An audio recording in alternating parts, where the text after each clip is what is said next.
红楼梦》的一大主题便是展现贾府这样一个功勋世家由盛转衰的家族兴衰史。早在书中第2回，作者就借冷子兴之口，对荣国府做出了这样的评价：生齿日繁，事务日盛，主仆上下，安富尊荣者仅多，运筹谋划者无一，其日用排场费用，又不能将就省俭。如今外面的架子虽未甚倒，内囊却也进上来了。冷子兴只是一个古董商人，但他的丈母娘周瑞家的却是王夫人的陪房，又是王熙凤的得力心腹。周瑞家的能够时常接近贾府高层，而周瑞又掌管着荣国府春秋2季的地租，夫妇2人在荣国府的管家团队中占有举足轻重的地位。通过这些渠道，冷子兴对于荣国府的经济形势与各主子的生活状态有真切的了解，作者让他来做出评价，其结论就有很高的可信度。也就是说，实际上早在林黛玉进贾府之前，荣国府的经济危机已经存在，且连一个外人都已经能够感受到贾府衰败的气息。但在故事的前半部分，荣国府的奢华生活总还算是维持着。一方面，当时的贾府还处于经济危机的初期，只是半倒的状态，祖先留下的家底基业尚能维持体面；另一方面，在王熙凤等人尽心竭力、恩威并施之下，荣国府的各个管理机构还在正常运转，各种矛盾冲突还不至于立刻显现。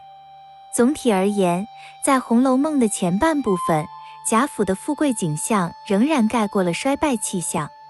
此时，我们看到的故事内容是以奢华有序的豪门生活为主，而经济危机只作为一条暗线，暗暗地埋伏进日常情节之中，且不时地点染，提醒读者注意繁荣背后的危机。而故事的转折点就发生在54回、55回。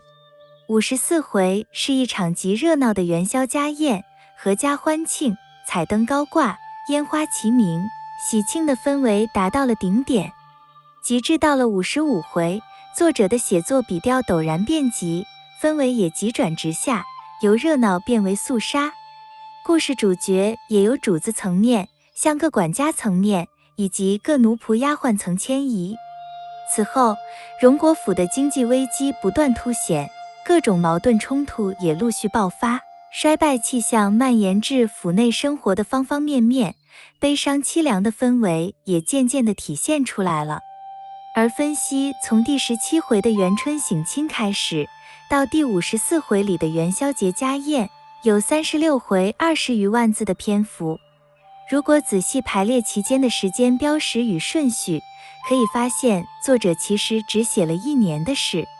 这年初，元春回府省亲，作品中的形容是只见园中香烟缭绕，花彩缤纷，处处灯光相映，时时戏乐声喧，说不尽这太平景象，富贵风流。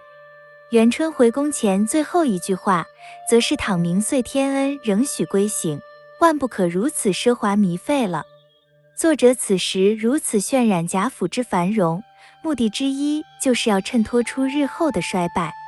而作者早在第13回安排秦可卿向王熙凤托梦时，就已定下了全书写作大纲。眼见不日又有一件非常喜事，真是烈火烹油，鲜花着锦之盛。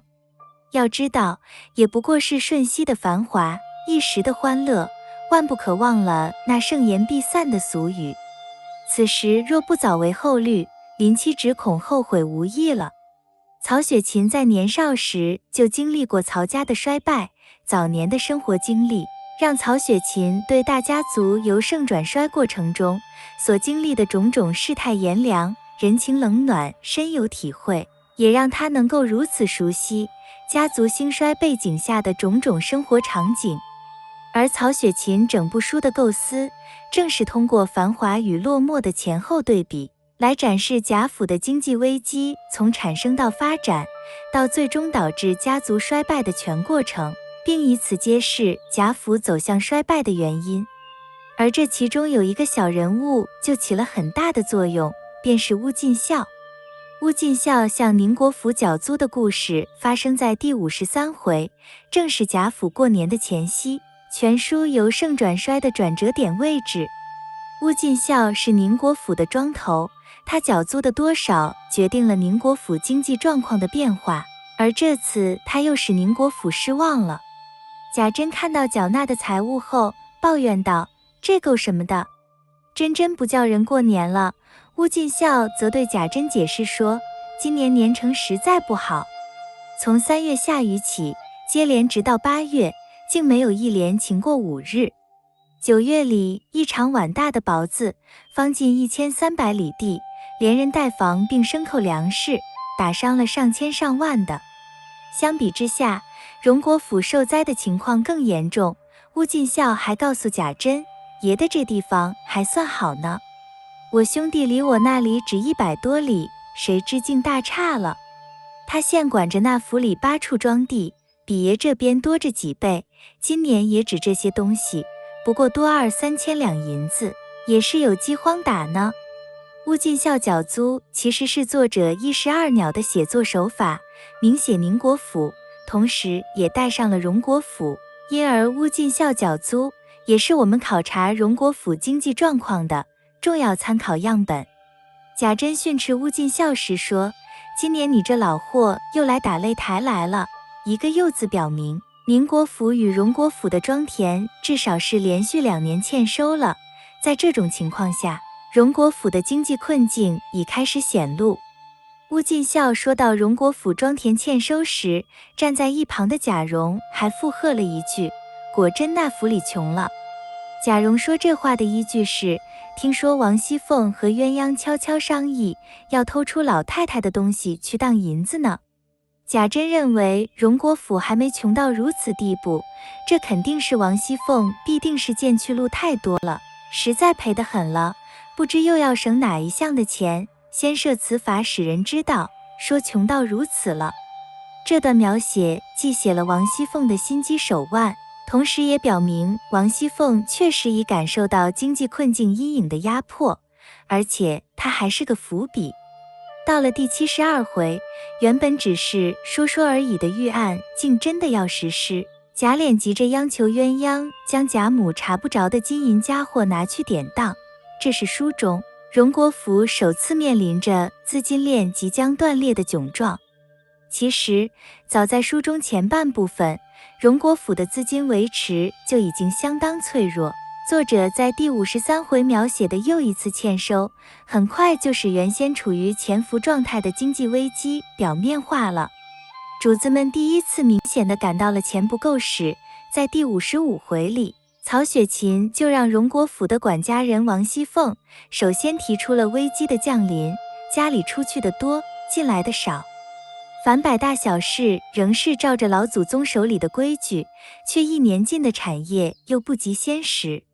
若不趁早料理省俭之计，再几年就都赔尽了。他还说，只怕如今凭空又生出1-2件事来，可就了不得了。几乎在同时，宁国府的贾珍也对荣国府的经济状况做了评论，这几年添了许多花钱的事，一定不可免是要花的，却又不添些银子产业，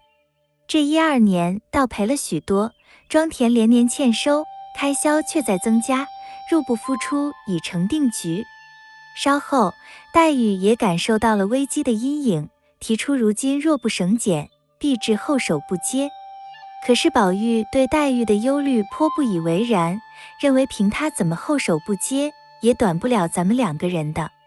贾宝玉的态度也代表了当时荣国府内许多人的普遍态度，